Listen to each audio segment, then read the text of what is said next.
Hello everyone, आज हम discuss करेंगे about the auditory pathway. Auditory pathway, इसमें सेंसेशन जो है कैरी होते हैं हेयर सेल से, जो नर्व आती हैं वो ऑडिटरी पाथवे के थ्रू ब्रेन में जाते हैं। जैसा कि हमने ट्रांसमिशन ऑफ साउंड में देखा कि ये एक्सटर्नल ईयर है। एक्सटर्नल ईयर में ये टिम्पैनिक मेम्ब्रेन है। टिम्पैनिक मेम्ब्रेन से जो साउंड है वो ऑसिकुलर चेन, मेलियस, इंकस और स्टेपीज ये मिडिल ईयर है।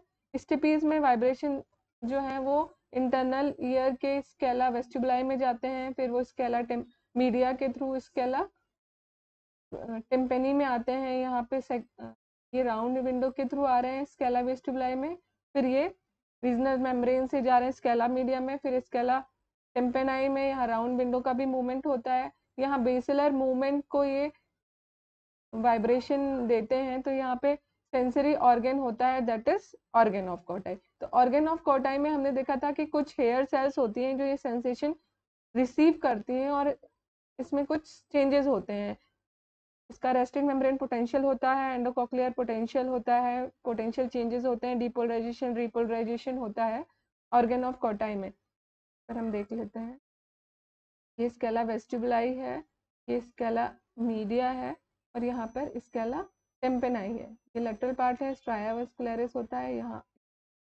तो यहाँ पे जो हेयर सेल्स होती हैं इनमें डिपोलराइजेशन रिपोलराइजेशन होते हैं, रिसेप्टर होते हैं फॉर ये हेयरिंग सेंसेशन।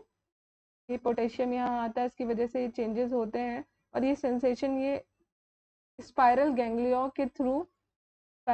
के थ्रू कॉक्लियर नर्व का, 8th नर्व का जो कॉक्लियर नर्व है या उसके थ्रू, ये स्पाइरल गैंग्लिया के थ्रू ये ऑडिटरी पाथवे में जाएगा। ऑडिटरी पाथवे ब्रेन को ऑडिटरी कॉर्टेक्स है, प्राइमरी ऑडिटरी कॉर्टेक्स, ये सेंसेशन वहाँ लेके जाते हैं। वहाँ पे ऑडिटरी एसोसिएशन एरिया होते हैं, इसको इंटरप्रेट करते हैं, इसके पिच, साउंड इंटेंसिटी, फ्रीक्वेंसी, इन सबको डिस्क्रिमिनेशन होता है, लोकलाइजेशन होता है साउंड का। तो इस तरीके से transmission and transaction of sound होता है, फिर ऑडिटरी कॉर्टेक्स में जाता है। That is the schematic presentation of the transmission and transaction of sound. अब हम देखते हैं कि ऑडिटरी पाथवे में कैसे ट्रांसमिशन होता है। तो ऑडिटरी पाथवे में 5 ऑर्डर न्यूरॉन होते हैं। यहाँ से हेयर सेल से सेंसेशन स्पाइरल गैंग्लिया के थ्रू कॉक्लियर नर्व के थ्रू आ रहे हैं। ये dorsal and ventral cochlear nuclei of medulla oblongata में आते हैं, that is first order neuron. फिर मेडुला ऑब्लंगेटा से फाइबर्स जो हैं वो सुपीरियर ऑलिवरी न्यूक्लियस में जाते हैं थ्रू ट्रेपेजॉइड बॉडी। तो इसमें कॉन्ट्रा मैक्सिमम जो है वो फाइबर जो है कॉन्ट्रालैटरल चले जाते हैं, इनकी क्रॉसिंग हो जाती है। कुछ फाइबर जो है इप्सिलैटरल भी जाते हैं, लेकिन मैक्सिमम फाइबर जो है वो क्रॉसिंग ओवर के थ्रू ट्रेपेजॉइड बॉडी से क्रॉसिंग हो जाती है और फिर ट्रांसमिट होते हैं। यहाँ से जो आएगा वो भी ट्रेपेजॉइड बॉडी के थ्रू एक क्रॉस ओवर हो जाएगा। तो इस तरफ जो भी फाइबर्स चल रहे हैं वो अपोजिट साइड के हैं, यहाँ जो भी चल रहे हैं वो भी अपोजिट साइड के फाइबर्स होंगे। ट्रेपेजॉइड बॉडी के बाद ये सुपीरियर ऑलिवरी न्यूक्लियस में आ रहे हैं, that is second order neuron. Superior olivary nucleus से लेटरल लेमिनिस्कस, ये सुपीरियर ऑलिवरी न्यूक्लियस पॉन्स का पार्ट है, यहाँ से लेटरल लेमिनिस्कस के थ्रू ये मिड ब्रेन के इंफीरियर कॉलिकुलस में जाता है। थर्ड ऑर्डर न्यूरॉन होते हैं। इंफीरियर कॉलिकुलस को हम सेंटर फॉर ऑडिटरी रिफ्लेक्स कहते हैं। यहाँ से थर्ड ऑर्डर न्यूरॉन जो है वो थैलेमस के मीडियल जेनिकुलेट बॉडी में जाते हैं, that is fourth order neuron. Thalamus is the release station of the sensation of hearing, है ना। ये सारे ही सेंसेशन के लिए रिले स्टेशन होता है थैलेमस। फिर मीडियल जेनिकुलेट बॉडी से ऑडिटरी रेडिएशन जाते हैं प्राइमरी ऑडिटरी कॉर्टेक्स में। यहाँ पे कुछ ऑडिटरी एरियाज होते हैं, ऑडिटरी एसोसिएशन एरियाज होते हैं, तो that is fifth order neuron. तो हमने 5 ऑर्डर न्यूरॉन देखे। First order neuron cochlear nerve से dorsal ventral cochlear neuron, cochlear nuclei, फिर second order neuron superior olivary nuclei तक, फिर ये इंफीरियर कॉलिकुलाई तक थर्ड ऑर्डर न्यूरॉन, फिर थैलेमस के medial geniculate body. Lateral geniculate body visual pathway में important होती है और ऑडिटरी पाथवे में मीडियल, ये याद रखना है, मीडियल जेनिकुलेट बॉडी। तो ये फोर्थ ऑर्डर न्यूरॉन और फिर fifth order neuron primary auditory cortex. तो that is about the auditory pathway का कैसे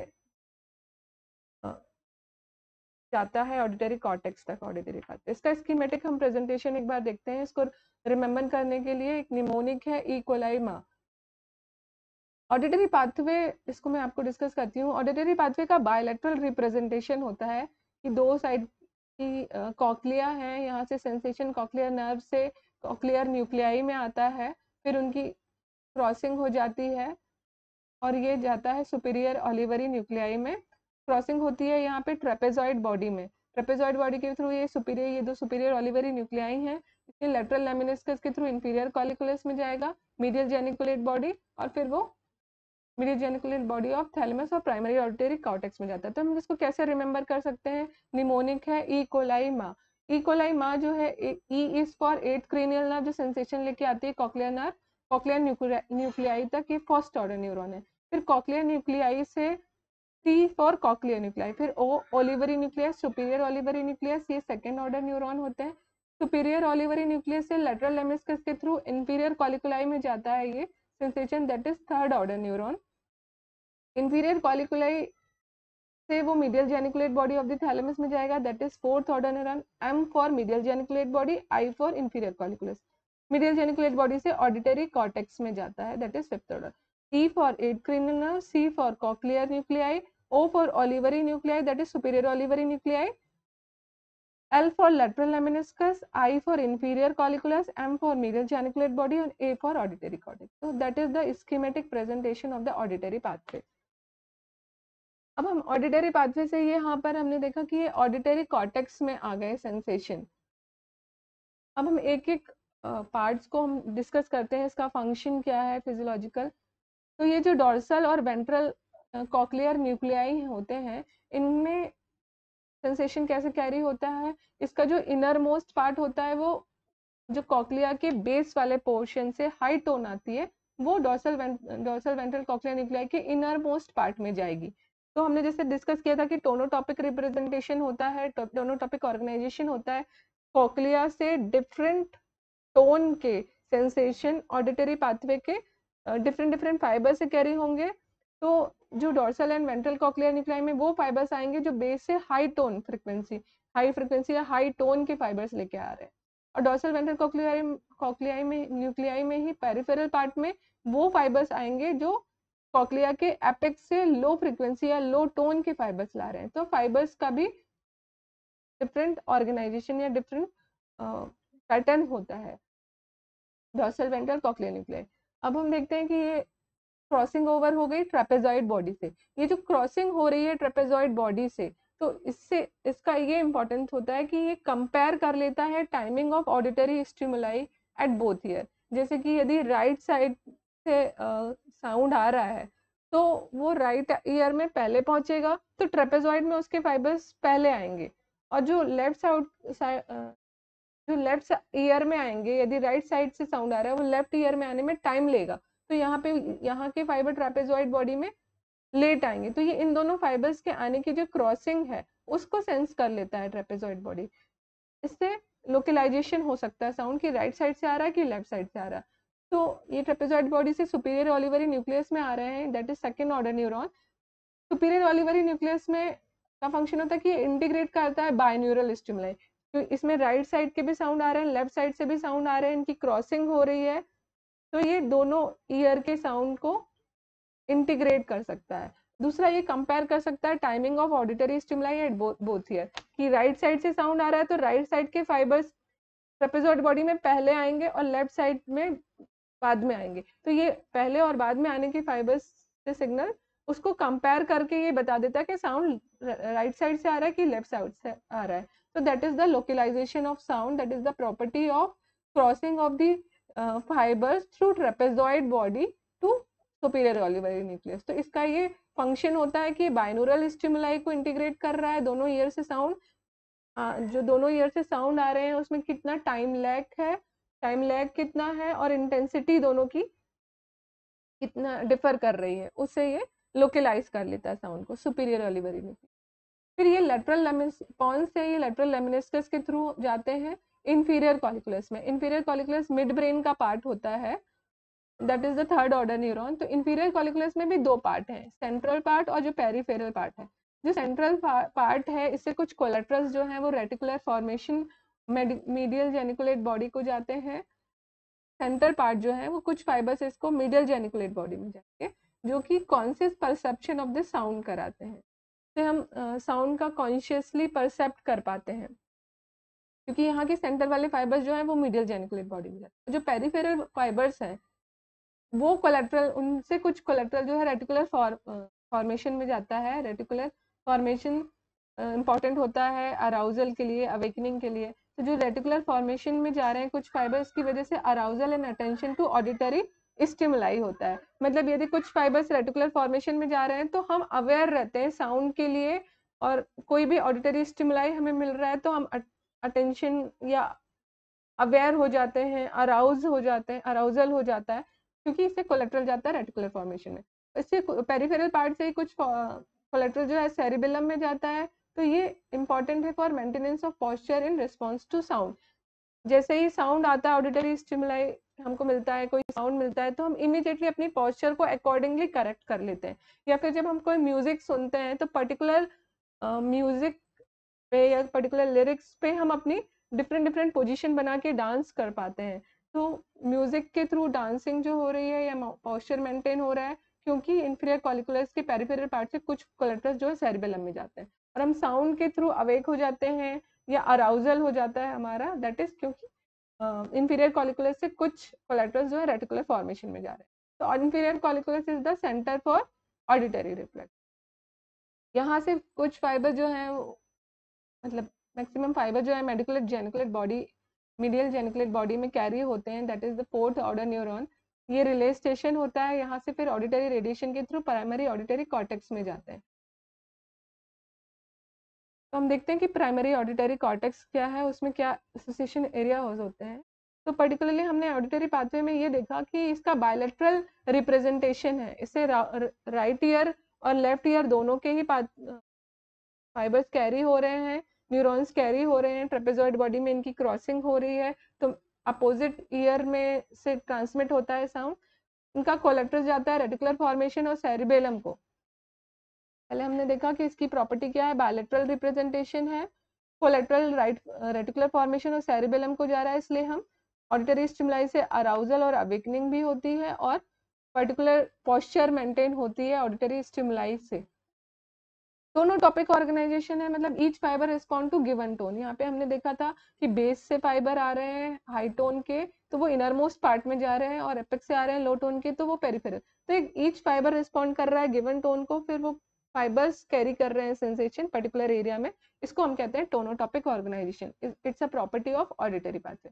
अब हम देखते हैं यहाँ पे ऑडिटरी कॉर्टेक्स क्या है। That is the auditory cortical area. जो प्राइमरी ऑडिटरी एरिया है दैट इज एरिया नंबर 41, ये प्राइमरी ऑडिटरी एरिया होता है। प्राइमरी ऑडिटरी एरिया में क्या है कि हमने देखा कि dorsal ventral cochlear nuclei, cochlea में भी बेसिलर मेम्ब्रेन में भी एपेक्स और बेस में डिफरेंस है, हाई टोन और लो टोन का, हाई फ्रिक्वेंसी और लो फ्रिक्वेंसी साउंड का। फिर डोर्सल वेंट्रल कॉक्लियाई में भी अलग अलग फाइबर हाई टोन के अलग आ रहे हैं, लो टोन के अलग आ रहे हैं, और वो फाइबर्स का अलग अलग सेपरेशन है और वो सेपरेट आ रहे हैं। यहाँ पे ऑडिटरी कॉर्टेक्स में भी इनका अलग पर्टिकुलर सेपरेशन है। जो हाई टोन के फाइबर्स आएंगे वो पोस्टीरोमीडियली जाएंगे, और जो लो टोन के फाइबर्स हैं वो एंटीरोलैटरल पार्ट में होंगे। That is the tonotopic organization. Actually अलग पार्ट से आ रहे हैं, फ्रीक्वेंसी के डिफरेंशिएशन है, तो अलग पार्ट से फाइबर कैरी हो रहे हैं और अलग पार्ट में ऑडिटरी कॉर्टेक्स में आ रहे हैं, that is टोनोटॉपिक organisation.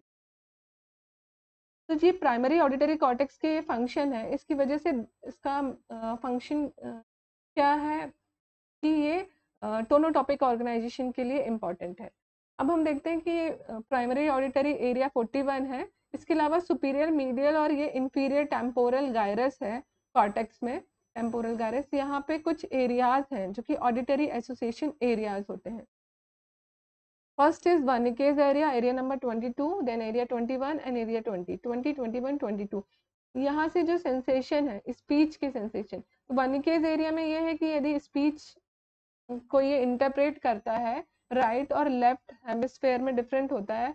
Right side में क्या होता है, जो साउंड है उसका इंटेंसिटी, पिच और मेलोडी, इसको वो इंटरप्रेट करता है। और जो लेफ्ट साइड है वो वर्ड्स क्या है, लिरिक्स क्या है ऑडिटरी स्टिमुलाई के, उसकी अंडरस्टैंडिंग, इसके लिए इंपॉर्टेंट होता है। तो Wernicke's area right side of hemisphere left side में डिफ्रेंशिएशन करता है। यदि राइट साइड है तो वो इंटेंसिटी, पिच और मेलोडी को डिस्क्रिमिनेट करेगा, लेफ्ट डोमिनेंट है तो वो वर्ड्स और लिरिक्स और इन सब की अंडरस्टैंडिंग करेगा। तो इसका ये वर्निकेज एरिया का फंक्शन होता है। फिर completely in auditory association area की वजह से साउंड ऑडिटरी स्टिमुलस इंटीग्रेट होते हैं विथ मोटर स्पीच एरिया। मतलब ऑडिटरी स्टिमुलाई को मोटर के साथ कैसे इंटीग्रेट करना है, जो भी हम सुन रहे हैं, जो भी वर्ड्स बोले जा रहे हैं उसके थ्रू मोटर एक्टिविटी करना, मोटर स्पीच उसके थ्रू बोलना, पहले सुनना, इंटरप्रिटेशन करना और फिर उसके अकॉर्डिंगली बोलना। तो इंटीग्रेशन हो रहा है ऑडिटरी स्टिमुलाई का with motor speech area, that is due to the auditory association हो रहा है। पहले हम सुनेंगे, समझेंगे और फिर बोलेंगे, तो सुनना और बोलने को हम इंटीग्रेट कर रहे हैं थ्रू ऑडिटरी एसोसिएशन एरिया। फिर विजुअल एरिया होता है। Visual area words to be written after listening, जैसे हमने सुना ऑडिटरी स्टिमुलाई, फिर उसका इंटरप्रिटेशन किया और उसके थ्रू हम कुछ हम देख रहे हैं। Visual area words to be written after listening, क्योंकि हमको कुछ लिखना है तो हम उसको देखेंगे, तो ऑडिटरी स्टिमुलाई आया, उसको हमने लिसन किया, उसका इंटरप्रिटेशन किया, उसके अकॉर्डिंग हम देखकर लिखेंगे, दैट इज विजुअल एरिया। तो विजुअल एरिया के साथ इंटीग्रेशन, तो ऑडिटरी स्टिमुलाई का विजुअल एरिया के साथ stimulation integration, again function of the auditory association area. फिर मोटर एरिया, मतलब हमने कोई साउंड सुना, उसको इंटरप्रेट किया और उस साउंड को ध्यान में रखते हुए हम कोई म्यूजिकल इंस्ट्रूमेंट प्ले कर रहे हैं, तो हम मोटर एरिया के साथ इंटीग्रेट कर रहे हैं ऑडिटरी इनपुट को। ये इंटीग्रेशन काम है ऑडिटरी एसोसिएशन एरिया का। इसके लिए डिस्टिंक्ट हेमिस्फेरिक स्पेशलाइजेशन होता है। लेफ्ट हेमिस्फेयर है वो एनालिटिकल एस्पेक्ट पे काम करता है, जो राइट हेमिस्फेयर है वो सब्जेक्टिव सेंसेशन के लिए इंपॉर्टेंट होता है। तो एनालिटिकल एस्पेक्ट है, लेफ्ट साइड यदि डोमिनेंट है तो एनालिटिकल एस्पेक्ट ज्यादा अच्छा होगा, राइट साइड है तो सब्जेक्टिव एस्पेक्ट ज्यादा अच्छा होगा। तो डिस्टिंक्ट हेमिस्फेरिक स्पेशलाइजेशन होता है, राइट हेमिस्फेयर का अलग और लेफ्ट हेमिस्फेयर का अलग। फिर इस ऑडिटरी एसोसिएशन एरिया जो है इंपॉर्टेंट होता है कॉर्टिकल प्लास्टिसिटी। इसमें एक फंक्शन होता है कॉर्टिकल प्लास्टिसिटी। इट मीन्स कि लर्निंग के थ्रू या हम एक्सपीरियंस करके हम कुछ इन एसोसिएशन एरिया में कुछ मॉडिफिकेशन कर सकते हैं, जिसकी वजह से ये डिफरेंट डिफरेंट एरियाज जो है उनके साइज में चेंज हो जाता है, एक्सटेंड हो जाता है ये। लाइक फॉर एग्जांपल यदि हम देखें ब्लाइंड, यदि कोई ब्लाइंड हो रहा है एट एन अर्ली एज, तो उसकी एक्विटी ऑफ हियरिंग जो है वो ज़्यादा अच्छी हो जाती है, मतलब जो हियरिंग की शार्पनिंग हो जाती है। यदि वो अर्ली एज में ब्लाइंड हो गया था तो उसकी जो साउंड को लोकलाइज करने की या एक्विटी है, शार्पनिंग है ऑडिटरी स्टिमुलाई की, वो बेटर हो जाती है। दूसरा ट्रेंड म्यूजिशियन में हम बात करें तो ट्रेंड म्यूजिशियन में भी क्या होता है, better perceive and differentiate various tone, उनमें larger auditory area responding to tone. मतलब जो ट्रेंड म्यूजिशियन होते हैं वो अपने एक्सपीरियंस से अपनी ऑडिटरी स्टिमुलाई को का परसेप्शन इतना फाइन कर लेते हैं, उनका ऑडिटरी एरिया पर्टिकुलर टोन को रिस्पॉन्ड करने लगता है। तो ट्रेन म्यूजिशियन में ये कॉर्टिकल प्लास्टिसिटी मिलती है। यदि कोई अर्ली एज में ब्लाइंड हो रहा है तो उसकी साउंड को लोकलाइज करने की या साउंड को डिस्क्रिमिनेट करने की, हियरिंग की एक्विटी जो है वो नॉर्मल पर्सन से और बेटर हो जाती है। तो that is about the cortical plasticity. तो हमने देखा है कि कुछ जो ब्लाइंड लोग होते हैं वो ज़्यादा अच्छे से सुन के काम कर पाते हैं as compare to the normal person, यदि वो अर्ली एज में ब्लाइंड हो गए हैं तो। So that is important function here, cortical plasticity due to association, auditory association area. Next is plenum temporal. Plenum temporal क्या होता है? It is present over the posterior superior temporal gyrus. इसमें auditory signal जो है language के लिए होते हैं, यहाँ लैंग्वेज की प्रोसेसिंग होती है, ऑडिटरी सिग्नल की प्रोसेसिंग होती है फॉर लैंग्वेज। ये लेफ्ट साइड का एरिया जो है वो लेफ्ट हेमिस्फेयर वो लार्जर देन राइट हेमिस्फेयर होता है लैंग्वेज के लिए। म्यूजिशियन में लेफ्ट साइड का बिगर होता है देन नॉर्मल पर्सन, लेफ्ट का राइट से बिगर होगा as compare to the normal person, that is called as planum temporal. यहाँ पे लैंग्वेज की प्रोसेसिंग होती है, ऑडिटरी सिग्नल लैंग्वेज के लिए आते हैं। तो that is auditory cortical area. Primary auditory area होता है 41, फिर 20, 21 और 22 ऑडिटरी एसोसिएशन एरिया होते हैं। ये इंटीग्रेट करते हैं ऑडिटरी स्टिमुलाई को with motor visual and motor speech area and motor visual area. Cortical plasticity होती है। वर्निकेज एरिया जो है स्पीच का इंटरप्रिटेशन होता है, साउंड की इंटेंसिटी, पिच, मेलोडी, वर्ड्स या लिरिक्स की अंडरस्टैंडिंग इसके लिए इंपॉर्टेंट होती है। अब हम देखते हैं कि यदि लीजन हो जाए ऑडिटरी पाथवे में तो क्या होगा। यदि बोथ प्राइमरी ऑडिटरी कॉर्टेक्स में लीजन होता है तो साउंड का लोकलाइजेशन डिफेक्ट हो सकता है, क्योंकि हमने देखा कि साउंड का जो लोकलाइजेशन दोनों ईयर से आ रहा है या साइमल्टेनियसली आ रहा है तो उसका परसेप्शन नहीं हो पाएगा। लेकिन यदि पर्टिकुलरली राइट साइड से आ रहा है तो राइट ईयर में ट्रेपेजॉइड में फाइबर्स पहले पहुंचेंगे राइट साइड से, लेफ्ट में लेट पहुंचेंगे क्योंकि वो घूम के लेफ्ट साइड से आ रहे हैं तो लेट पहुंचेंगे। तो टाइम को सेंस करके through trapezoid body superior olivary nuclei जो है वो डिस्क्रिमिनेट कर लेता है, साउंड को लोकलाइज कर सकते हैं।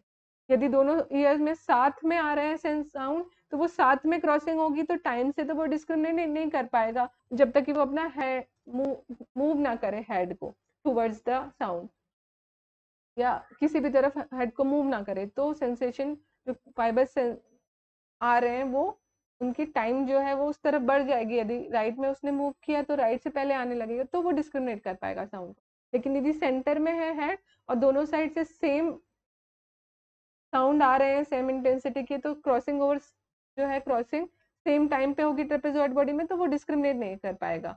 तो that is due to the crossing in trapezoid body to superior olivary. तो यदि प्राइमरी ऑडिटरी कॉर्टेक्स में लीजन हो जाए तो लोकलाइजेशन साउंड का कम हो जाएगा। दूसरा, हियरिंग सेंसिटिविटी कम हो जाएगी। लेकिन यदि वन साइड का प्राइमरी ऑडिटरी कॉर्टेक्स में कोई लीजन होता है तो क्योंकि बायलैटरल रिप्रेजेंटेशन है ईयर का तो दूसरे साइड से सेंसेशन आ रहे हैं, दूसरे साइड से फाइबर्स आ रहे हैं तो थोड़ा स्लाइट रिडक्शन होगा साउंड का ऑफ अपोजिट ईयर।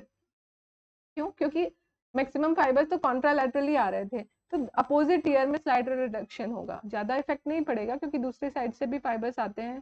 तो वन साइड में स्लाइट रिडक्शन होता है साउंड का अपोजिट ईयर। एसोसिएशन एरिया में यदि कोई डिफेक्ट होता है तो इंटरप्रिटेशन ऑफ साउंड डिस्टर्ब हो जाता है, क्योंकि वर्निकेज एरिया इंपॉर्टेंट होता है for the sound interpretation. Association area में कोई डिफेक्ट है तो इंटरप्रिटेशन ऑफ साउंड डिस्टर्ब हो जाएगा। तो that is about the auditory pathway. हमने देखा 5 ऑर्डर न्यूरॉन्स क्या होते हैं, इनको लर्न करने के लिए निमोनिक है, इक्वलाई मा। फिर हमने देखा कि ऑडिटरी कॉर्टेक्स में ऑडिटरी एरिया 41 का क्या काम है, टोनोटॉपिक ऑर्गेनाइजेशन कैसे होता है, ऑडिटरी एसोसिएशन एरिया से कैसे इंटीग्रेट होता है ऑडिटरी स्टिमुलाई का with different motor speech area, visual area and motor area, cortical plasticity क्या होती है, और plenum temporal for the language processing होती है इसकी लैंग्वेज की। So that is about the auditory pathway. Thank you.